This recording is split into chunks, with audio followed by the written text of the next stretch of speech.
Students, in the previous class, we have already understood about the process of glycolysis and link reaction and Krebs cycle. Through these three steps, the three phases of cellular respiration, energy is released in the form of ATP, NADH, and FADH. Now we know that ATP can be directly used by the body, but NADH and FADH they are the dollars. They are in dollars. ठीक है, we need to exchange that. ठीक है, ਤਾਂ ਆਪਾਂ ਨੂੰ ਉਹਦੇ ਲਈ ਇੱਕ ਮਨੀ ਐਕਸਚੇਂਜਰ ਚਾਹੀਦਾ ਹੈ, that is the ਮਾਈਟੋਕੌਂਡਰੀਆ। ਤੇ ਮਾਈਟੋਕੌਂਡਰੀਆ ਦੀ ਜਿਹੜੀ ਇਨਰ ਮੈਂਬਰੇਨ ਹੈ, mitochondria has two membranes, outer membrane and the inner membrane. ਜਿਹੜੀ ਇਨਰ ਮੈਂਬਰੇਨ ਹੈ ਉਹਦੇ ਉੱਤੇ ਪਈ ਹੈ ਬੇਟੇ ਇਲੈਕਟ੍ਰੋਨ ਟਰਾਂਸਪੋਰਟ ਚੇਨ, ਜਿੱਥੇ ਆਪਣਾ NADH2 ਤੇ FADH2 ਜਿਹੜੀਆਂ ਹੈ ਕਨਵਰਟ ਹੋ ਜਾਣੀਆਂ ਇਨਟੂ ATPs।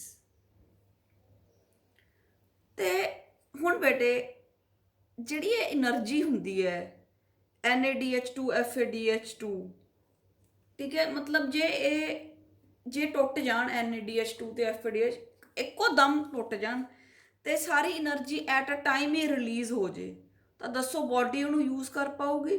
ਨੋ। ਇਸ ਕਰਕੇ ਸਾਰਾ ਜਿਹੜਾ ਪ੍ਰੋਸੈਸ ਹੈ ਇਹ ਸਟੈਪਸ ਦੇ ਵਿੱਚ ਹੁੰਦਾ ਤਾਂ ਕਿ ਬਾਡੀ ਜਿਹੜੀ એનર્ਜੀ ਰਿਲੀਜ਼ ਹੋ ਰਹੀ ਹੈ ਉਹਨੂੰ ਚੰਗੀ ਤਰ੍ਹਾਂ ਯੂਜ਼ ਕਰ ਸਕੇ। ਤਾਂ ਹੁਣ ਬੇਟੇ ਆਪਾਂ ਇਲੈਕਟ੍ਰੋਨ ਟਰਾਂਸਪੋਰਟ ਚੇਨ ਬਾਰੇ ਪੜ੍ਹਨਾ ਹੈ ਕਿ ਜਿਹੜੀ ਇਲੈਕਟ੍ਰੋਨ ਟਰਾਂਸਪੋਰਟ ਚੇਨ ਹੈ ਉਹ ਮਾਈਟੋਕੌਂਡਰੀਆ ਦੀ ਇਨਰ ਮੈਂਬਰੇਨ ਤੇ ਪ੍ਰੈਜ਼ੈਂਟ ਹੈ ਤੇ ਇਹਦਾ ਕੰਮ ਹੈ NADH2 ਤੇ FADH2 ਜਿਹੜਾ ਗਲਾਈਕੋਲਾਈਸਿਸ ਤੇ ਕ੍ਰੈਬ ਸਾਈਕਲ ਦੇ ਵਿੱਚ ਬਣਿਆ ਉਹਨੂੰ ਕਨਵਰਟ ਕਰਨਾ into ATP and release ATP so that the various cells they can get the energy for various activities। ਤਾਂ ਹੁਣ ਤੱਕ ਸਟੂਡੈਂਟਸ ਆਪਾਂ ਦੇਖਿਆ ਗਲੂਕੋਜ਼ 6 ਕਾਰਬਨ ਦਾ ਬਣਿਆ, ਇਹਦੇ ਗਲਾਈਕੋਲਾਈਸਿਸ ਹੋ ਗਈ, ਪਾਇਰੂਵੇਟ ਬਣ ਗਿਆ ਤੇ NADH2 ਰਿਲੀਜ਼ ਹੁੰਦਾ ਇੱਥੇ ਤੇ ATP ਰਿਲੀਜ਼ ਹੁੰਦੀ ਹੈ। ਫਿਰ ਪਾਇਰੂਵੇਟ ਸੀ ਜਿਹੜਾ ਉਹ ਲਿੰਕ ਰਿਐਕਸ਼ਨ ਦੇ ਥਰੂ ਐਸੀਟਾਈਲ COA ਬਣ ਗਿਆ ਵਿਚ ਇਜ਼ ਅ 3 ਕਾਰਬਨ ਕੰਪਾਊਂਡ। ਫਿਰ ਐਸੀਟਾਈਲ CO ਜਿਹੜਾ ਹੈ ਮਾਈਟੋਕੌਂਡਰੀਆ ਦੀ ਮੈਟ੍ਰਿਕਸ ਚਲਾ ਗਿਆ ਜਿੱਥੇ ਹੋ ਗਿਆ ਕ੍ਰੈਬ ਸਾਈਕਲ। ਜਦੋਂ ਕ੍ਰੈਬ ਸਾਈਕਲ ਹੋਇਆ FADH2 ਤੇ NADH2 ਬਣ ਗਏ। ਹੁਣ ਬੇਟੇ ਜਿਹੜਾ ਮਾਈਟੋਕੌਂਡਰੀਆ ਦੀ ਮੈਟ੍ਰਿਕਸ ਦੇ ਵਿੱਚ ਜਿਹੜਾ FADH2 ਹੈ ਤੇ NADH2 ਹੈ ਇਹ ਟੁੱਟਦਾ ਹੈ, ਮਾਈਟੋਕੌਂਡਰੀਆ ਦੀ ਮੈਟ੍ਰਿਕਸ ਦੇ ਵਿੱਚ ਟੁੱਟ ਜਾਂਦਾ ਹੈ। ਜਦੋਂ ਟੁੱਟਦਾ ਇਲੈਕਟ੍ਰੋਨਸ ਰਿਲੀਜ਼ ਹੁੰਦੇ ਆ। ਜਦੋਂ ਇਲੈਕਟ੍ਰੋਨਸ ਰਿਲੀਜ਼ ਹੁੰਦੇ ਆ ਤਾਂ ਮਤਲਬ ਜਦੋਂ ਇਲੈਕਟ੍ਰੋਨਸ ਰਿਲੀਜ਼ ਹੋ ਗਏ ਤਾਂ ਇਲੈਕਟ੍ਰੋਨਸ ਮੂਵ ਕਰਦੇ ਆ। ਜਦੋਂ ਇਲੈਕਟ੍ਰੋਨਸ ਮੂਵ ਕਰਦੇ ਆ ਤਾਂ ਜਿਹੜੀ ਉਹ એનર્ਜੀ ਹੁੰਦੀ ਹੈ, ਠੀਕ ਹੈ, ਉਹਦੇ ਨਾਲ ਬੇਟੇ ਜਿਹੜੇ ਪ੍ਰੋਟੋਨਸ ਹੁੰਦੇ ਆ ਉਹਨਾਂ ਦੀ ਮੂਵਮੈਂਟ ਕਰਾਈ ਜਾਂਦੀ ਹੈ, ਪ੍ਰੋਟੋਨਸ ਦੀ ਮੂਵਮੈਂਟ ਹੁੰਦੀ ਹੈ। Let's see. So this is the mitochondria, the outer membrane, the inner membrane, which perimitochondrial space ਜਿਹੜਾ ਸਪੇਸ ਹੈ ਜਾਂ ਇੰਟਰ ਮੈਂਬਰੇਨਲ ਸਪੇਸ ਕਹਿੰਦੇ ਇਹਨੂੰ ਆਪਾਂ, ਤੇ ਆ ਜਿਹੜਾ ਵਿੱਚ ਪਿਆ ਇਹ ਹੈਗਾ ਮੈਟ੍ਰਿਕਸ।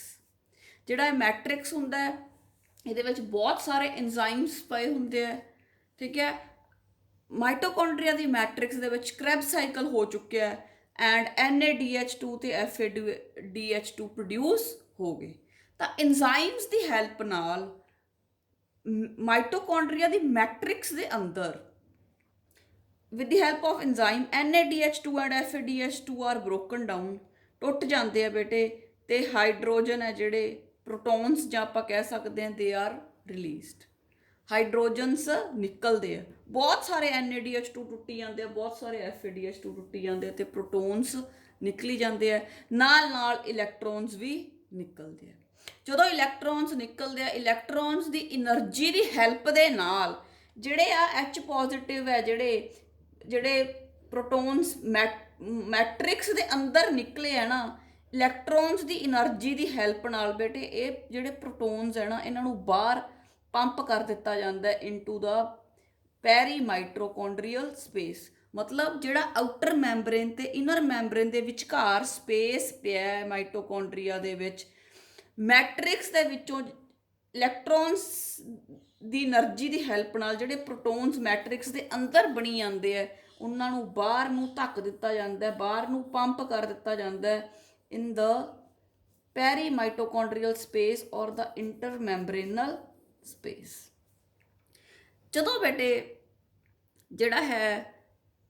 ਜਿਹੜਾ ਬਾਹਰਲਾ ਜਿਹੜਾ ਸਪੇਸ ਹੈ ਇਹਦੇ ਵਿੱਚ ਜਦੋਂ ਪ੍ਰੋਟੋਨਸ ਦੀ ਜਿਹੜੀ ਮਾਤਰਾ ਹੈ ਉਹ ਵੱਧ ਜਾਂਦੀ ਹੈ, ਪ੍ਰੋਟੋਨਸ ਦੀ ਕੰਸਨਟ੍ਰੇਸ਼ਨ ਵੱਧ ਜਾਂਦੀ ਹੈ, ਤਾਂ ਬਾਹਰ ਪ੍ਰੋਟੋਨਸ ਜ਼ਿਆਦਾ ਹੋ ਗਏ ਤੇ ਅੰਦਰ ਪ੍ਰੋਟੋਨਸ ਘੱਟ ਹੋ ਗਏ।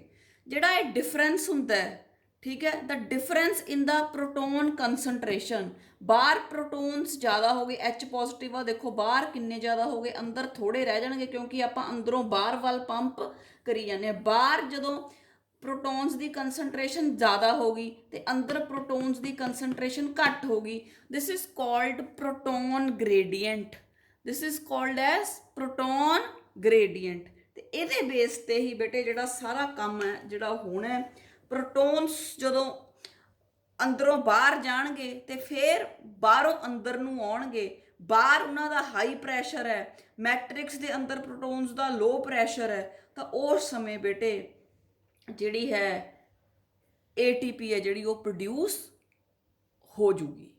ਦਿਸ is what we have to learn in this class.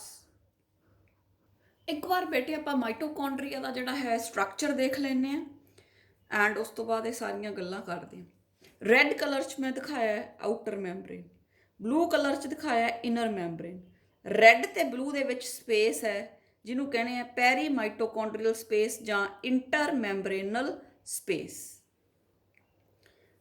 ਫਿਰ ਆ ਜਿਹੜੇ ਫਿੰਗਰ ਲਾਈਕ ਪ੍ਰੋਜੈਕਸ਼ਨਸ ਹੈ ਦੇ ਆਰ ਕਾਲਡ ਕ੍ਰਿਸਟੀ। ਅੰਦਰ ਜਿਹੜਾ ਫਲੂਇਡ ਭਰਿਆ ਹੈ it is called the matrix. Matrix ਦੇ ਅੰਦਰ ਬਹੁਤ ਸਾਰੇ ਐਂਜ਼ਾਈਮਸ ਹੈ ਜਿਹੜੇ NADH2 ਨੂੰ ਤੇ FADH2 ਨੂੰ ਤੋੜ ਕੇ ਪ੍ਰੋਟੋਨਸ ਤੇ ਇਲੈਕਟ੍ਰੋਨਸ ਰਿਲੀਜ਼ ਕਰਦੇ ਆ। ਫਿਰ ਬੇਟੇ 5 ਪ੍ਰੋਟੀਨ ਚੈਨਲਸ ਪਏ ਹੁੰਦੇ ਆ, ਮੈਂ ਪਿੰਕ ਨਾਲ ਦਿਖਾਇਆ 1 2 3 4 5। ਸੋ 5 ਪ੍ਰੋਟੀਨ ਚੈਨਲਸ ਆਰ ਪ੍ਰੈਜ਼ੈਂਟ। ਇਹਨਾਂ ਦਾ ਬੇਟੇ ਇਹਨਾਂ ਦੇ ਜਿਹੜੇ ਚੈਨਲਸ ਹੈ ਇਹਨਾਂ ਦੇ ਥਰੂ ਹੀ ਜਿਹੜੇ ਪ੍ਰੋਟੋਨਸ ਅੰਦਰ ਮੈਟ੍ਰਿਕਸ ਦੇ ਵਿੱਚ ਬਣਦੇ ਆ ਉਹ ਇਸ ਸਪੇਸ ਦੇ ਵਿੱਚ ਕਿੱਦਾਂ ਜਾਣਗੇ, through these protein channels. These protein channels are transmembrane, ਮਤਲਬ ਮੈਂਬਰੇਨ ਦੇ ਅੰਦਰੋਂ ਸ਼ੁਰੂ ਹੁੰਦੇ ਆ ਤੇ ਬਾਹਰ ਤੱਕ ਜਾਂਦੇ ਆ। ਕਿਹੜੀ ਮੈਂਬਰੇਨ ਦੇ? ਅੰਦਰਲੀ ਮੈਂਬਰੇਨ ਦੇ। ਮਤਲਬ ਮੈਟ੍ਰਿਕਸ ਚੋਂ ਸਮਾਨ ਸਪੇਸ ਵੱਲ ਈਜ਼ੀਲੀ ਲਿਜਾ ਸਕਦੇ ਆ। ਸਪੋਜ਼ ਆ ਮਾਈਟੋਕੌਂਡਰੀਆ ਦੀ ਇਨਰ ਮੈਂਬਰੇਨ ਹੈ, ਇਹਦੇ ਆਰ ਪਾਰ ਹੈ, ਇੱਧਰੋਂ ਸਮਾਨ ਜਿਹੜਾ ਮੈਟ੍ਰਿਕਸ ਚੋਂ ਸਮਾਨ ਇੱਧਰਲੇ ਸਪੇਸ ਵਿੱਚ ਈਜ਼ੀਲੀ ਲੈ ਕੇ ਜਾ ਸਕਦੇ ਆ। 5 ਹੁੰਦੇ ਆ ਜਿਹੜੇ protein channels, they are called as complex also. ਇਹਦੇ ਬਾਰੇ ਆਪਾਂ ਗੱਲ ਕਰਾਂਗੇ। ਜਿਹੜੀ ਮਾਈਟੋਕੌਂਡਰੀਆ ਦੀ ਮੈਂਬਰੇਨ ਹੈ ਆਪਾਂ ਨੂੰ ਪਤਾ it is made up of bilayer, lipids ਦੀ ਬਾਈਲੇਅਰ ਹੁੰਦੀ ਹੈ। ਆਪਾਂ ਪਲਾਜ਼ਮਾ ਮੈਂਬਰੇਨ 'ਚ ਵੀ ਸਟਰਕਚਰ ਜਦੋਂ ਕੀਤਾ ਉਦੋਂ ਇਹ ਕੀਤਾ ਵੀ ਬਾਈਲੇਅਰ 2 ਲਿਪਿਡਸ ਦੇ ਹੁੰਦੇ ਆ। So this is the structure of the mitochondria, ਠੀਕ ਹੈ। ਇਨਰ ਮੈਂਬਰੇਨ ਦੇ ਉੱਤੇ 5 ਪ੍ਰੋਟੀਨ ਚੈਨਲਸ ਪਏ ਹੁੰਦੇ ਆ ਜਿਹੜੇ ਮੈਂਬਰੇਨ ਦੇ ਆਰ ਪਾਰ ਨਿਕਲਦੇ ਆ ਤਾਂ ਕਿ ਉਹ ਮੈਟ੍ਰਿਕਸ 'ਚੋਂ ਜਿਹੜੇ ਪ੍ਰੋਟੋਨਸ ਹੈ ਉਹਨਾਂ ਨੂੰ ਈਜ਼ੀਲੀ ਜਿਹੜਾ ਬਾਹਰ ਇੰਟਰ ਮੈਂਬਰੇਨਲ ਸਪੇਸ ਹੈ ਇਹਦੇ ਵਿੱਚ ਟਰਾਂਸਫਰ ਕਰ ਸਕਣ। ਹੁਣ ਬੇਟੇ ਮੈਂ ਆਹ ਬਣਾਇਆ ਸਿਰਫ ਇਨਰ ਮੈਂਬਰੇਨ ਦਾ ਸਟਰਕਚਰ, ਜਿਹੜੀ ਆ ਅੰਦਰਲੀ ਬਲੂ ਕਲਰ ਦੀ। ਬਾਹਰਲੀ ਤਾਂ ਆਪਾਂ ਗੱਲ ਨਹੀਂ ਕਰਨੀ, ਆਪਾਂ ਅੰਦਰ ਦੀ ਗੱਲ ਕਰਦੇ ਹਾਂ। ਆਪਾਂ ਕਿਹਾ ਅੰਦਰ ਵਾਲੀ ਮੈਂਬਰੇਨ ਜਿਹੜੀ ਇਨਰ ਮੈਂਬਰੇਨ ਉਹਦੇ ਤੇ ਪ੍ਰੋਟੀਨ ਚੈਨਲਸ ਪਏ ਆ। ਆਪਾਂ ਹੁਣ ਆ ਜਿਹੜੇ ਇਹਦੀ ਗੱਲ ਕਰ ਰਹੇ ਆ, ਆ ਜਿਹੜੀ ਮੈਂਬਰੇਨ ਹੁੰਦੀ ਆ ਉਹ ਲਿਪਿਡ ਬਾਈਲੇਅਰ ਹੁੰਦੀ ਹੈ। ਦੇਖੋ ਇੱਕ ਲੇਅਰ ਆ, ਇੱਕ ਨੀਚੇ, ਇੱਕ ਉੱਪਰ ਇੱਕ ਨੀਚੇ। ਆਪਾਂ ਹੀ ਫਲੂਇਡ ਮੋਜ਼ਾਇਕ ਮਾਡਲ ਦੇ ਵਿੱਚ ਕੀਤਾ, ਇੱਕ ਲੇਅਰ ਉੱਪਰ, ਇੱਕ head tail head tail head tail ਇਸ ਤਰ੍ਹਾਂ ਕੀਤਾ। ਫਿਰ ਆਪਾਂ ਕਿਹਾ ਮੈਂ ਪਿੰਕ ਕਲਰ ਦੇ ਬਣਾਏ ਕਿ 5 ਪ੍ਰੋਟੀਨ ਚੈਨਲਸ ਹੁੰਦੇ ਆ, ਤਾਂ ਮੈਂ ਜਿਹੜੀ ਆ ਬਲੂ ਕਲਰ ਦੀ ਜਿਹੜੀ ਲੇਅਰ ਹੈ ਇਹਦਾ ਅੱਗੇ ਸਟਰਕਚਰ ਬਣਾਤਾ, ਇਹਨੂੰ ਥੋੜਾ ਡਿਟੇਲ 'ਚ ਬਣਾਤਾ। ਤਾਂ ਆ ਜਿਹੜੇ 5 ਕੰਪਲੈਕਸ ਪਏ ਸੀ 1 2 3 4 and 5 complexes are present in the inner membrane आ सारी की है inner mitochondrial membrane it is a bilayer and ये 5 प्रोटीन चैनल्स पे है इधरले पासे मैट्रिक्स है तो बाहरले पासे स्पेस है इधरों प्रोटोन्स पैदा हो रहे तो इन्हें इधर नूं लैके जाने जिहड़ा थर्ड ਕੰਪਲੈਕਸ ਹੁੰਦਾ ਹੈ ਠੀਕ ਹੈ ਉਹਨੂੰ ਬੇਟੇ ਆਪਾਂ ਮੋਬਾਈਲ ਉਹਦੇ ਕੋਲ ਇੱਕ ਮੋਬਾਈਲ ਆ ਬਲੂ ਕਲਰ ਦਾ ਦਿਖਾਇਆ ਮੋਬਾਈਲ ਇਲੈਕਟ੍ਰੋਨ ਕੈਰੀਅਰ ਪਿਆ ਹੁੰਦਾ ਜਿਹਦਾ ਨਾਮ ਹੈ ਯੂਬੀਕਿਨੋਲ ਠੀਕ ਹੈ ਤਾਂ ਯੂਬੀਕਿਨੋਲ ਦਾ ਕੰਮ ਹੈ ਇਲੈਕਟ੍ਰੋਨ ਥਰਡ ਤੋਂ ਇੱਧਰ ਨੂੰ ਲੈ ਜਾਣਾ ਫਿਰ ਫੋਰਥ ਤੋਂ ਫਿਰ ਥਰਡ ਵੱਲ ਇਲੈਕਟ੍ਰੋਨ ਨੂੰ ਮੂਵ ਕਰਾਉਂਦਾ ਇਹ ਥਰਡ ਤੋਂ ਫੋਰਥ ਕੰਪਲੈਕਸ ਵੱਲ ਫੋਰਥ ਤੋਂ 3 ਤਾਂ ਇੱਕ ਵਾਰ ਆਪਾਂ ਇਸ ਜਿਹੜੇ 5 ਕੰਪਲੈਕਸ ਪਏ ਇਹਨਾਂ ਦੇ ਨਾਮ ਹੈ ਜਿਹੜੇ ਉਹ ਦੇਖਦੇ ਹਾਂ ਕੰਪਲੈਕਸ 1 ਦਾ NADH ਰਿਡਕਟੇਸ ਕੰਪਲੈਕਸ ਕੰਪਲੈਕਸ 2 ਦਾ succinate Q reductase complex complex 3 ਦਾ cytochrome C reductase complex fourth channel ਦਾ साइटोक्रोम C ऑक्सीडेस कंप्लेक्स ਤੇ फिफ्थ ਦਾ ATP सिंथेसिंग मशीनरी जिन्नी ATP बननी हो फिफ्थ ਦੇ ਵਿੱਚ ਹੀ बननी है so I hope the structure of the mitochondria is clear दो membranes है ਉਹਨਾਂ ਦੇ ਵਿਚਾਲੇ ਸਪੇਸ ਹੈ ਇੰਟਰਮੈਂਬਰੇਨਲ ਸਪੇਸ ਜਾਂ ਪੈਰੀਮਾਈਟੋਕੌਂਡਰੀਅਲ ਸਪੇਸ ਵਿੱਚ ਸਾਰਾ ਫਲੂਇਡ ਭਰਿਆ ਹੈ ਜਿਹਨੂੰ ਮੈਟ੍ਰਿਕਸ ਕਹਿੰਦੇ ਆ ਮੈਟ੍ਰਿਕਸ ਦੇ ਵਿੱਚ ਐਂਜ਼ਾਈਮਸ ਪਏ ਆ ਜਿਹੜੇ NADH2 ਤੇ FADH ਨੂੰ ਤੋੜ ਸਕਦੇ ਆ ਤੇ ਫਿਰ ਰਿਲੀਜ਼ ਹੁੰਦੇ ਆ ਪ੍ਰੋਟੋਨਸ ਤੇ ਇਲੈਕਟ੍ਰੋਨਸ ਮੈਟ੍ਰਿਕਸ ਦੇ ਵਿੱਚੋਂ ਉਹ ਪ੍ਰੋਟੋਨਸ ਨੂੰ ਸਪੇਸ ਦੇ ਵਿੱਚ ਬਾਹਰ ਕੱਢਣ ਲਈ ਆਪਣੇ ਕੋਲੇ 5 ਪ੍ਰੋਟੀਨ ਚੈਨਲਸ ਹੈ ਜਾਂ ਆਪਾਂ ਉਹਨਾਂ ਨੂੰ 5 ਕੰਪਲੈਕਸ ਕਿਹਾ ਠੀਕ ਹੈ ਤਾਂ ਇਹ ਕੀ ਕਰਨਗੇ ਜਿਹੜੇ ਪ੍ਰੋਟੋਨਸ ਮੈਟ੍ਰਿਕਸ ਦੇ ਅੰਦਰ ਬਣਦੇ ਇਹਨਾਂ ਨੂੰ ਬਾਹਰ ਸਪੇਸ ਦੇ ਵਿੱਚ ਟਰਾਂਸਫਰ ਕਰ ਸਕਦੇ ਦਿਸ ਇਜ਼ ਵਾਟ ਇਟ ਇਜ਼ ਫਿਰ ਆਪਾਂ ਜਦੋਂ ਮਾਈਟੋਕੌਂਡਰੀਆ ਦਾ ਸਟਰਕਚਰ ਕੀਤਾ ਸੀ ਆਪਾਂ ਕਿਹਾ ਸੀ ਇਟ ਹੈਜ਼ F0 ਪਾਰਟੀਕਲਸ ਜਾਂ ਆਕਸੀਸੋਮਸ ਉਹ ਆਕਸੀਸੋਮਸ ਜਿਹੜੇ ਪਏ ਹੁੰਦੇ ਆ they will help in the production of ATP right ਉਹ ਕੰਪਲੈਕਸ 5 ਨਾਲ ਰਿਲੇਟਡ ਹੁੰਦੇ ਓਕੇ ਤਾਂ ਸਟੂਡੈਂਟਸ ਕੀ ਹੁੰਦਾ ਹੈ ਸਭ ਤੋਂ ਪਹਿਲਾਂ NADH ਬ੍ਰੇਕ ਹੁੰਦਾ ਹੈ into NAD and H protons ਦੇ ਵਿੱਚ ਐਂਡ 2 ਇਲੈਕਟ੍ਰੋਨਸ ਆਰ ਰਿਲੀਜ਼ਡ ਹੁਣ ਬਹੁਤ ਸਾਰਾ NADH ਟੁੱਟਦਾ ਜਾਂਦਾ ਤੇ ਬਹੁਤ ਸਾਰੇ ਪ੍ਰੋਟੋਨਸ ਮੈਟ੍ਰਿਕਸ ਦੇ ਵਿੱਚ ਇਕੱਠੇ ਹੋ ਜਾਂਦੇ ਆ ਬਹੁਤ ਸਾਰੇ ਪ੍ਰੋਟੋਨਸ ਮੈਟ੍ਰਿਕਸ ਦੇ ਵਿੱਚ ਇਕੱਠੇ ਹੋ ਜਾਂਦੇ ਆ ਤੇ ਇਲੈਕਟ੍ਰੋਨਸ ਜਿਹੜੇ ਉਹ ਰਿਲੀਜ਼ ਹੁੰਦੇ ਰਹਿੰਦੇ ਆ ਹੁਣ ਜਦੋਂ ਬਹੁਤ ਸਾਰੇ ਪ੍ਰੋਟੋਨਸ ਹੈ ਜਿਹੜੇ ਉਹ ਮੈਟ੍ਰਿਕਸ ਦੇ ਅੰਦਰ ਜਦੋਂ ਬੇਟੇ ਹੋ ਜਾਂਦੇ ਆ ਬਣ ਜਾਂਦੇ ਆ ਇੱਥੇ ਬੇਟੇ ਮੈਂ ਨਾ NADH ਤੇ FADH ਕਿਸ ਤਰ੍ਹਾਂ ਉਹਨਾਂ ਤੋਂ ATP ਰਿਲੀਜ਼ ਹੁੰਦੀ ਹੈ ਦੋਨਾਂ ਨੂੰ ਅਲੱਗ-ਅਲੱਗ ਦੱਸਣਾ ਹੈ NADH ਤੋਂ ATP ਕਿਸ ਤਰ੍ਹਾਂ FADH ਤੋਂ ਕਿਸ ਤਰ੍ਹਾਂ ਪਹਿਲਾਂ ਆਪਾਂ ਗੱਲ ਕਰਦੇ ਹਾਂ NADH ਦੀ ਟੋਟਲ ਮੈਂ ਤੁਹਾਨੂੰ ਦੱਸਿਆ ਕਿ 5 ਕੰਪਲੈਕਸਿਸ ਹੁੰਦੇ ਆ ਪਰ ਜਦੋਂ NADH ਟੁੱਟਦਾ ਬੇਟੇ ਉਦੋਂ ਕੰਪਲੈਕਸ 2 ਦਾ ਕੋਈ ਵੀ ਕੰਮ ਨਹੀਂ ਹੁੰਦਾ ਤਾਂ ਦੇਖੋ ਫਸਟ ਜਿਹੜਾ ਮੈਂ ਆ ਤੁਹਾਨੂੰ ਡਾਇਗਰਾਮ ਦਿਖਾਇਆ ਸੀ ਇਹਦੇ ਵਿੱਚ ਮੈਂ 5 ਕੰਪਲੈਕਸ ਬਣਾਇਆ 1 2 3 4 5 ਬਟ ਹੁਣ ਆਪਾਂ ਗੱਲ ਕਰ ਰਹੇ ਹਾਂ NADH ਦੀ ਇਕੱਲੀ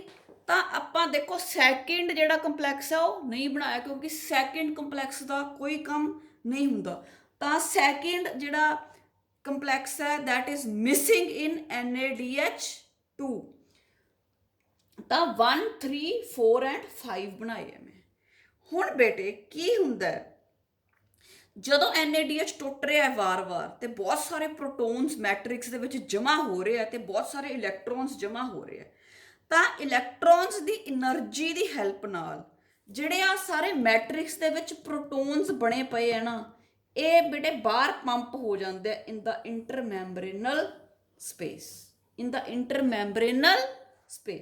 ਇੱਥੇ ਜਮ੍ਹਾਂ ਹੋ ਗਏ ਆ ਦੇਖੋ ਮੈਂ ਤੁਹਾਨੂੰ ਦਿਖਾਇਆ ਇੱਥੇ ਹੁਣ ਮੈਟ੍ਰਿਕਸ ਦੇ ਅੰਦਰ ਥੋੜੇ ਰਹਿ ਗਏ ਤੇ ਬਾਹਰ ਸਪੇਸ ਦੇ ਵਿੱਚ ਜ਼ਿਆਦਾ ਚਲੇ ਗਏ ਕਿੱਥੋਂ ਦੀ ਗਏ ਫਰੋਮ ਕੰਪਲੈਕਸ 1 3 ਐਂਡ 4 ਜਿਹੜਾ ਕੰਪਲੈਕਸ 5th ਹੈ ਇਹਦਾ ਪ੍ਰੋਟੋਨਸ ਦੇ ਬਾਹਰ ਜਾਣ ਨਾਲ ਕੋਈ ਵੀ ਮਤਲਬ ਨਹੀਂ ਹੈ। ਤਾਂ ਪ੍ਰੋਟੋਨਸ ਸਿਰਫ 3 ਕੰਪਲੈਕਸਿਸ ਫਸਟ, ਥਰਡ ਐਂਡ ਫੋਰਥ ਦੇ ਵਿੱਚੋਂ ਬਾਹਰ ਸਪੇਸ ਦੇ ਵਿੱਚ ਚਲੇ ਜਾਂਦੇ ਆ। ਆ ਤੁਸੀਂ ਸੈਕਿੰਡ ਡਾਇਗਰਾਮ ਦੇ ਵਿੱਚ ਦੇਖ ਸਕਦੇ ਹੋ ਕਿ ਹੁਣ ਮੈਟ੍ਰਿਕਸ ਦੇ ਵਿੱਚ ਥੋੜੇ ਪ੍ਰੋਟੋਨਸ ਰਹਿ ਗਏ ਤੇ ਜਿਹੜਾ ਇੰਟਰਮੈਂਬਰੇਨਲ ਸਪੇਸ ਹੈ ਉਹਦੇ ਵਿੱਚ ਬਹੁਤ ਸਾਰੇ ਪ੍ਰੋਟੋਨਸ ਚਲੇ ਗਏ। ਉਹ ਗਏ ਕਿੱਥੋਂ ਕਿੱਥੋਂ? From 1, 3 and 4। ਠੀਕ ਹੈ, ਦਿਸ ਇਜ਼ ਦੀ ਓਨਲੀ ਵੇ। ਬਾਹਰ ਸਿਰਫ 1, 3 ਤੇ 4 ਚੋਂ ਜਾ ਸਕਦੇ ਆ।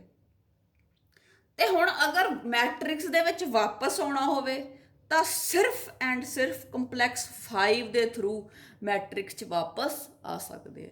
1, 3, 4 ਹੈ ਜਿਹੜੇ ਇਹ ਮੈਟ੍ਰਿਕਸ 'ਚੋਂ ਬਾਹਰ ਲੈ ਕੇ ਜਾਂਦੇ ਆ।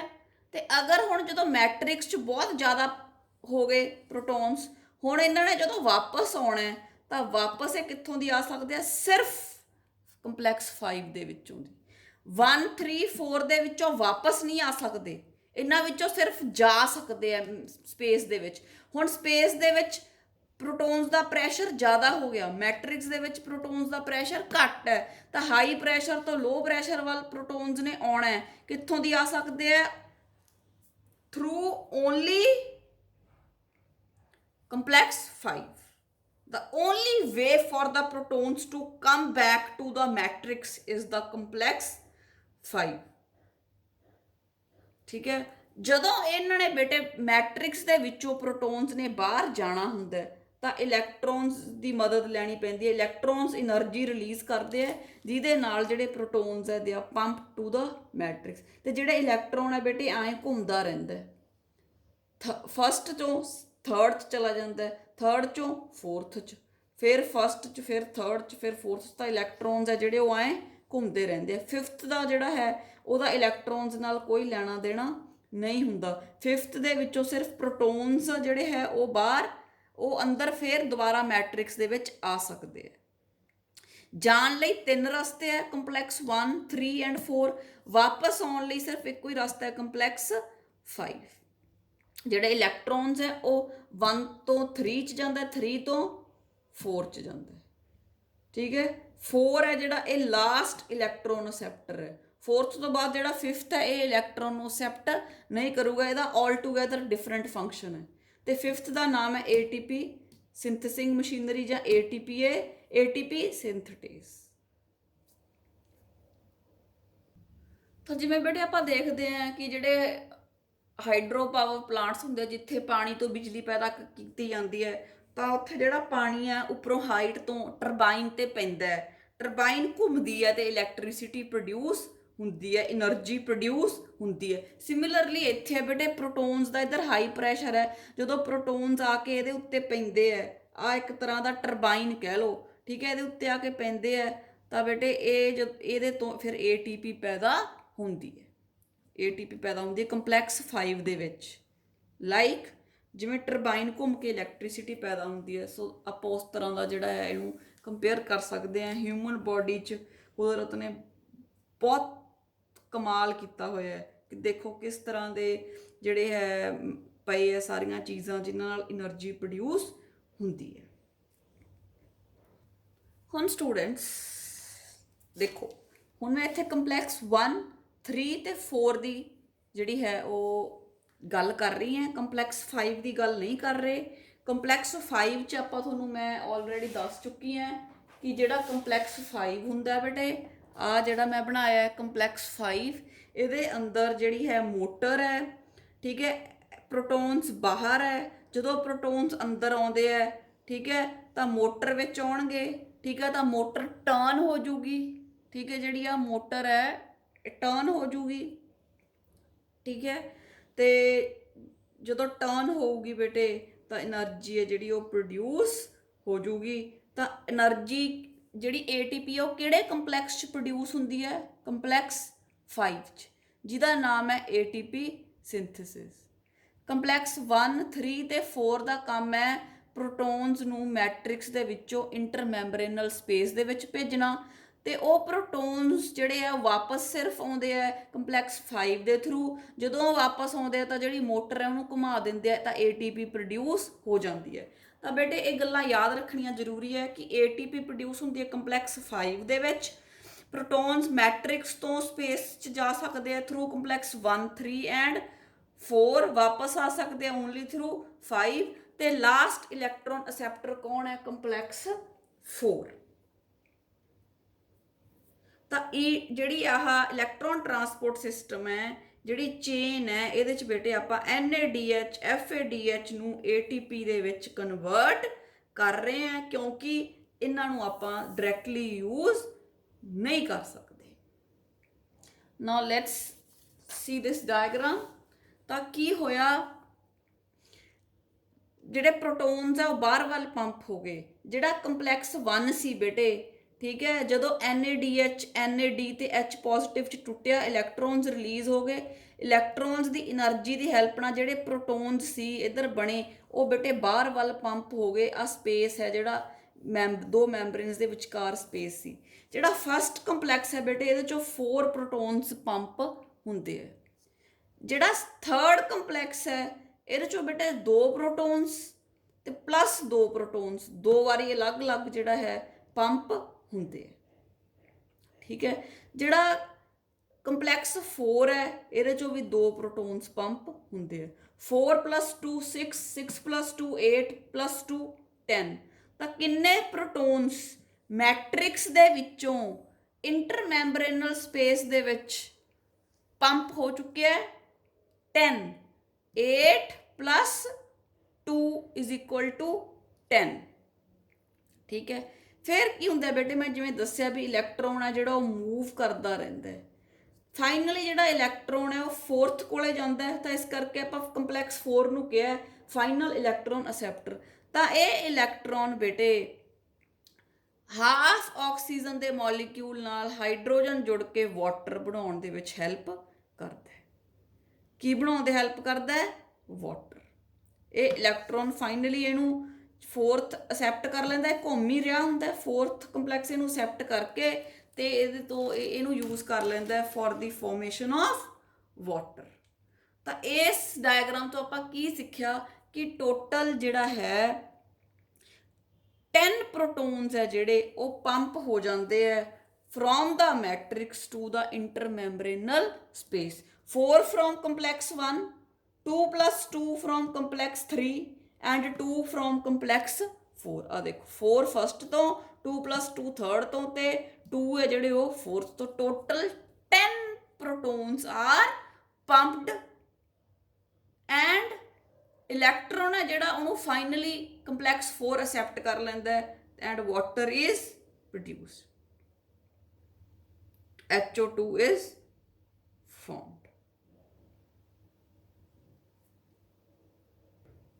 ਦੇਖੋ ਬੇਟੇ, ਮਾਈਟੋਕੌਂਡਰੀਆ ਦੀ ਬਾਹਰ ਵਾਲੀ ਮੈਂਬਰੇਨ ਸੀ ਰੈੱਡ, ਬਲੂ ਅੰਦਰ ਵਾਲੀ ਮੈਂਬਰੇਨ ਹੈ। ਅੰਦਰ ਵਾਲੀ ਮੈਂਬਰੇਨ ਤੇ ਕੰਪਲੈਕਸ ਪਏ ਹੈ 1 3 4 5। ਸੈਕਿੰਡ ਕੰਪਲੈਕਸ ਦੀ ਆਪਾਂ ਗੱਲ ਨਹੀਂ ਕਰ ਰਹੇ ਕਿਉਂਕਿ NADH ਦੇ ਵਿੱਚ ਸੈਕਿੰਡ ਕੰਪਲੈਕਸ ਦਾ ਕੋਈ ਵੀ ਫੰਕਸ਼ਨ ਨਹੀਂ ਹੁੰਦਾ। ਆ ਮੈਟ੍ਰਿਕਸ ਸੀ, ਮੈਟ੍ਰਿਕਸ ਦੇ ਵਿੱਚ ਜਿਹੜੇ ਹੈ ਜਿੰਨੇ ਵੀ ਪ੍ਰੋਟੋਨ ਸੀ ਸਾਰੇ ਇੰਟਰਮੈਂਬਰੇਨਲ ਸਪੇਸ ਦੇ ਵਿੱਚ ਚਲੇ ਗਏ ਥਰੂ 1 3 ਐਂਡ 4 ਕੰਪਲੈਕਸਿਸ। ਤਾਂ 10 ਪ੍ਰੋਟੋਨਸ ਹੈ ਜਿਹੜੇ ਉਹ ਇੰਟਰਮੈਂਬਰੇਨਲ ਸਪੇਸ ਦੇ ਵਿੱਚ ਇਕੱਠੇ ਹੋ ਚੁੱਕੇ ਹੈ। ਪ੍ਰੋਟੋਨਸ ਦਾ ਪ੍ਰੈਸ਼ਰ ਇੰਟਰਮੈਂਬਰੇਨਲ ਸਪੇਸ ਦੇ ਵਿੱਚ ਹਾਈ ਹੈ, ਮੈਟ੍ਰਿਕਸ ਦੇ ਵਿੱਚ ਲੋ ਹੈ। ਤਾਂ ਪ੍ਰੋਟੋਨਸ ਮੂਵ ਕਰਨਗੇ ਤੇ ਸਿਰਫ 5th ਕੰਪਲੈਕਸ ਦੇ ਵਿੱਚੋਂ ਹੀ ਅੰਦਰ ਆ ਸਕਦੇ ਹੈ। 5th ਕੰਪਲੈਕਸ ਦਾ ਨਾਮ ਹੈ ATP ਸਿੰਥੇਟੇਜ਼। ਜਦੋਂ ਪ੍ਰੋਟੋਨਸ ਅੰਦਰ ਨੂੰ ਆਉਂਦੇ ਹੈ ਤਾਂ ਇੱਕ ਫੋਰਸ ਪੈਦਾ ਹੁੰਦੀ ਹੈ ਜਿਹਦਾ ਨਾਮ ਹੈ ਪ੍ਰੋਟੋਨ ਮੋਟਿਵ ਫੋਰਸ। ਜਦੋਂ ਇਹ ਫੋਰਸ ਪੈਦਾ ਹੁੰਦੀ ਹੈ ਤਾਂ ਆ ਮੂਵ ਕਰ ਜਾਂਦਾ ਹੈ। DP ਤੇ IP ਆਲਰੇਡੀ ਇੱਥੇ ਪਏ ਹੁੰਦੇ ਆ। DP ਤੇ IP ਜਦੋਂ ਇਹ ਘੁੰਮਦਾ ਹੈ, ਜਦੋਂ ਪ੍ਰੋਟੋਨ ਮੋਟਿਵ ਫੋਰਸ ਪੈਦਾ ਹੁੰਦੀ ਹੈ ਤਾਂ ATP ਸਿੰਥੇਟੇਜ਼ ਐਂਜ਼ਾਈਮ ਦੀ ਹੈਲਪ ਨਾਲ ਜਿਹੜਾ DP ਹੈ ਤੇ IP ਹੈ ਜੁੜ ਜਾਂਦੇ ਆ ਟੂ ਫਾਰਮ ਅਡੀਨੋਸਾਈਨ ਟ੍ਰਾਈਫਾਸਫੇਟ। ਡਾਈਫਾਸਫੇਟ ਤੇ ਇੱਕ ਫਾਸਫੇਟ ਜੁੜ ਕੇ ਕੀ ਬਣਾ ਦਿੰਦੇ ਆ? adenosine triphosphate in the presence of the enzyme ATP synthase and proton motive force है जिहड़ी है रिस्पॉन्सिबल हुंदी है। ठीक है, ਜਿਹੜੀ ਆ ਮਸ਼ੀਨਰੀ ਹੁੰਦੀ ਹੈ ਇਹਦੇ ਕੋਲੇ ਮੋਟਰ ਪ੍ਰੋਟੀਨਸ ਹੁੰਦੇ ਆ ਤਾਂ ਕਿ ਉਹਨਾਂ ਤੋਂ ਪ੍ਰੋਟੋਨ ਜਿਹੜਾ ਹੈ ਮੋਟਿਵ ਫੋਰਸ ਪੈਦਾ ਹੋ ਜਾਂਦੀ ਹੈ। ਤਾਂ ਜਿਹੜਾ ਡੀਪੀ ਤੇ ਆਈਪੀ ਹੈ ਇਹਨੂੰ ਜੋੜ ਦਿੱਤਾ ਜਾਂਦਾ ਹੈ ਤੇ ਏਟੀਪੀ ਹੈ ਜਿਹੜੀ ਉਹ ਪ੍ਰੋਡਿਊਸ ਹੋ ਜਾਂਦੀ ਹੈ। ਇਹੀ ਆਪਾਂ ਕਰਨਾ ਸੀ। NADH ਨੂੰ ਤੋੜਿਆ ਆਪਾਂ ਤੇ ATP ਬਣਾ ਲਈ ਬਾਈ ਯੂਜ਼ਿੰਗ ਡਿਫਰੈਂਟ ਕੰਪਲੈਕਸਿਸ। ਸਟੂਡੈਂਟਸ ਆ ਦੇਖੋ, ਜਦੋਂ ਪ੍ਰੋਟੋਨਸ ਬਾਹਰ ਜ਼ਿਆਦਾ ਹੋ ਜਾਂਦੇ ਆ ਤਾਂ ਇਹ ਅੰਦਰ ਸਿਰਫ ਕਿੱਥੋਂ ਦੀ ਆ ਸਕਦੇ ਆ, ਥਰੂ ਕੰਪਲੈਕਸ 5। ਤੇ ਕੰਪਲੈਕਸ 5 ਕਿਤੇ ਵੀ ਪਿਆ ਹੋ ਸਕਦਾ, ਅੰਦਰਲੀ ਮੈਂਬਰੇਨ ਦੇ ਕਿਤੇ ਵੀ ਪਿਆ ਹੋ ਸਕਦਾ। ਤਾਂ ਉਹਦੇ ਵਿੱਚ ਦੀ ਜਿਹੜੇ ਪ੍ਰੋਟੋਨਸ ਹੈ, ਜਿਹੜੇ 10 ਪ੍ਰੋਟੋਨਸ ਹੈ ਉਹ ਮੈਟ੍ਰਿਕਸ ਵੱਲ ਆਉਣਾ ਸ਼ੁਰੂ ਕਰਨਗੇ। ਠੀਕ ਹੈ, ਜਿਵੇਂ ਜਿਵੇਂ ਪ੍ਰੋਟੋਨਸ ਮੈਟ੍ਰਿਕਸ ਵੱਲ ਆਉਣਾ ਸ਼ੁਰੂ ਕਰਨਗੇ ADP ਤੇ IP ਪਈ ਹੁੰਦੀ ਹੈ ਤੇ ATP ਬਣ ਜਾਂਦੀ। ਦਿਸ is the proton pump and the proton driven ATP synthesis. ਹੁਣ ਸਟੂਡੈਂਟਸ ਦੇਖੋ, ਜਦੋਂ 4 ਪ੍ਰੋਟੋਨਸ ਅੰਦਰ ਆਉਂਦੇ ਆ ਫਿਰ ਇੱਕ ATP ਬਣਦੀ ਹੈ। ਇਹਨੂੰ ਕਹਿੰਦੇ ਇਨਫਲਕਸ। ਕਿਸੇ ਚੀਜ਼ ਦਾ ਅੰਦਰ ਆਉਣਾ ਇਜ਼ ਕਾਲਡ ਇਨਫਲਕਸ, ਕਿਸੇ ਚੀਜ਼ ਦਾ ਬਾਹਰ ਜਾਣਾ ਇਜ਼ ਕਾਲਡ ਈਫਲਕਸ। ਹੁਣ ਪ੍ਰੋਟੋਨਸ ਪੈਰੀ ਮਾਈਟੋਕੌਂਡਰੀਅਲ ਸਪੇਸ ਦੇ ਵਿੱਚੋਂ ਮੈਟ੍ਰਿਕਸ ਵੱਲ ਆ ਰਹੇ ਆ ਥਰੂ ਕੰਪਲੈਕਸ 5। ਠੀਕ ਹੈ ਜੀ, ਤਾਂ ਜਦੋਂ 4 ਪ੍ਰੋਟੋਨਸ ਆਉਂਦੇ ਆ ਤਾਂ ਬੇਟੇ ਇੱਕ ATP ਬਣਦੀ ਹੈ। ਟੋਟਲ ਆਉਣੇ ਕਿੰਨੇ ਹੈ? ਵੀ ਨੋ 10 ਆਉਣਗੇ ਤਾਂ ਅਪਰੋਕਸੀਮੇਟਲੀ 2.5 ATPs ਬਣਨਗੀਆਂ। ਇਸ ਕਰਕੇ ਆਪਾਂ ਰਫਲੀ ਕਹਿ ਦਿੰਦੇ ਆ 1 NADH2 is equal to 3 ATPs. So we can say that to make 1 ATP 4 protons are required. ਜੇ 4 protons ਅੰਦਰ ਆਉਣਗੇ through complex 5 ਫਿਰ ਇੱਕ ATP ਬਣੂਗੀ। ਤਾਂ ਕਿੰਨੇ ਆ ਜਾਂਦੇ ਆ? 10 ਆ ਜਾਂਦੇ ਆ। ਇਸ ਕਰਕੇ near about 3 ATPs are formed। ਹੁਣ ਆਪਾਂ ਗੱਲ ਕਰਦੇ ਹਾਂ ਬੇਟੇ FADH2 ਦੀ। ਬਾਕੀ ਸਾਰਾ ਸਿਸਟਮ ਤਾਂ ਐਂ ਹੀ ਹੁੰਦਾ ਹੈ। ਠੀਕ ਹੈ, ਬਸ ਫਰਕ ਕੀ ਹੈ ਉਹਦੇ ਵਿੱਚ, ਜਿਹੜਾ ਫਸਟ ਹੈ, ਜਿਹੜਾ ਮੈਂ ਫਸਟ ਕੰਪਲੈਕਸ ਦਿਖਾਇਆ ਹੈ ਇਹ ਨਹੀਂ ਹੁੰਦਾ। ਫਸਟ ਕੰਪਲੈਕਸ ਨਹੀਂ ਹੁੰਦਾ, 3rd 4th ਤੇ 5th ਹੁੰਦਾ। 5th ਤਾਂ ਸਾਰਿਆਂ 'ਚ ਹੋਣਾ ਹੀ ਹੋਣਾ ਕਿਉਂਕਿ ਫੇਰ ਹੀ ATP ਬਣੂਗੀ। ਜਦੋਂ FADH2 ਟੁੱਟਦਾ ਹੈ ਤਾਂ 3rd ਤੇ 4th ਹੀ ਜਿਹੜਾ ਹੈ ਰੋਲ ਪਲੇ ਕਰਦੇ ਆ। ਹੁਣ ਆਪਾਂ ਕਿਹਾ ਵੀ ਫਸਟ ਦੇ ਵਿੱਚੋਂ 4 ਪ੍ਰੋਟੋਨਸ ਬਾਹਰ ਜਾਂਦੇ ਆ। ਹੁਣ ਫਸਟ ਹੈ ਹੀ ਨਹੀਂ ਤਾਂ 4 ਪ੍ਰੋਟੋਨਸ ਬਾਹਰ ਨਹੀਂ ਜਾਣਗੇ ਤਾਂ ਕਿੰਨੇ ਜਾਣਗੇ? 3rd ਚੋਂ 2 + 2 ਤੇ 4th ਚੋਂ ਓਨਲੀ 2। ਕਿੰਨੇ ਹੋ ਗਏ? 4 + 2 6। ਤਾਂ FADH ਦੇ ਵਿੱਚ ਕਿੰਨੇ ਪ੍ਰੋਟੋਨਸ ਮਾਈਟੋਕੌਂਡਰੀਅਲ ਪੈਰੀ ਮਾਈਟੋਕੌਂਡਰੀਅਲ ਸਪੇਸ ਦੇ ਵਿੱਚ ਜਾਂਦੇ ਆ? 6। ਆਪਾਂ ਨੂੰ ਪਤਾ 4 ਅੰਦਰ ਆਉਣਗੇ ਤਾਂ ਇੱਕ ATP ਬਣੂਗੀ, 6 ਆਉਣਗੇ ਤਾਂ ਅਬਾਊਟ 1.5 ATPs ਬਣਨਗੀਆਂ। ਇਸ ਕਰਕੇ ਆਪਾਂ ਕਹਿ ਦਿੰਦੇ ਹਾਂ 1 FADH is equal to 2 ATPs। So I hope the electron transport chain is clear. ਇਸ ਤਰ੍ਹਾਂ ਬੇਟੇ ਕੰਪਲੈਕਸਿਸ, ਅਲੱਗ-ਅਲੱਗ ਕੰਪਲੈਕਸਿਸ ਦੀ ਹੈਲਪ ਨਾਲ ਇਲੈਕਟ੍ਰੋਨਸ ਮੂਵ ਕਰਦੇ ਰਹਿੰਦੇ ਆ। ਪ੍ਰੋਟੋਨਸ ਮੈਟ੍ਰਿਕਸ ਚੋਂ ਬਾਹਰ ਪੈਰੀ ਮਾਈਟੋਕੌਂਡਰੀਅਲ ਸਪੇਸ ਦੇ ਵਿੱਚ ਚਲੇ ਜਾਂਦੇ ਆ, ਉੱਥੋਂ 1 3 ਤੇ 4 ਦੇ ਥਰੂ, 5 ਦੇ ਥਰੂ ਵਾਪਸ ਆਉਂਦੇ ਆ। 5 'ਚ ਮੋਟਰ ਪਈ ਹੈ ਜਿਹੜੀ ਕਿ ADP ਤੇ ਜਿਹੜਾ ਹੈ IP ਨੂੰ ਜੋੜ ਕੇ ATP ਦੇ ਵਿੱਚ ਕਨਵਰਟ ਕਰ ਦਿੰਦੀ ਹੈ। ਠੀਕ ਹੈ, ਆਪਾਂ ਡਾਲਰਸ ਨੂੰ ਰੁਪੀਸ 'ਚ ਹੀ ਕਰਨਾ ਸੀ। that we have done. So this is about the electron transport